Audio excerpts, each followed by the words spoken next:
An Ecows regional court sitting in Abuja has ordered the Nigerian government to pay $244 million in compensation to those affected by the Biafran war. The court has found the Nigerian government guilty of failing to demine and remove unexploded devices from the 11 states where the civil war was fought between 1967 and 1970. CGTN's Kelechi Emekelem has more.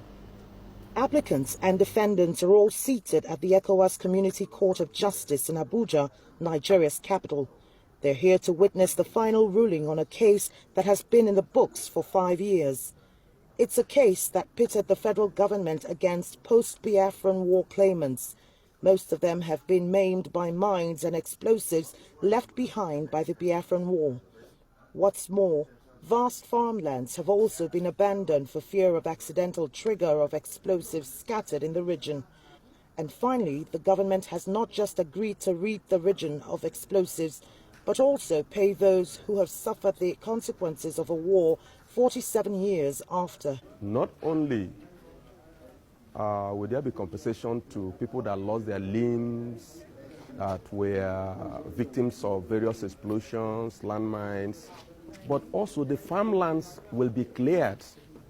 The farmlands will be cleared of all these bombs. You know, for 40-something years now, majority of the farmlands in the southeast and south-south has laid fallow because of fear of explosion.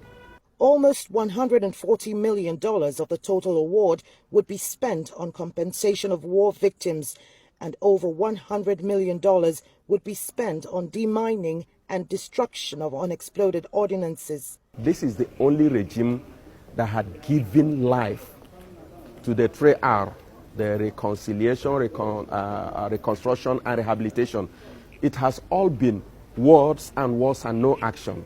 And so we thank the present regime for taking this bold step, for agreeing to out-of-court settlement. The Biafran war involved 11 states in southeast and southern Nigeria attempting to break away from the Nigerian state. It lasted only 2 years and 6 months, but the cost was colossal. Over 1 million people were killed, and the scars of the war are still evident nearly 5 decades later. This ruling comes in the wake of fresh calls for Biafran breakaway, and President Buhari has already spoken about it with an uncompromising tone. He said the unity of Nigeria shall not be negotiated, and those pushing for a breakaway shall be dealt with firmly. Kelechi Emekelem, CGT and Abuja, Nigeria.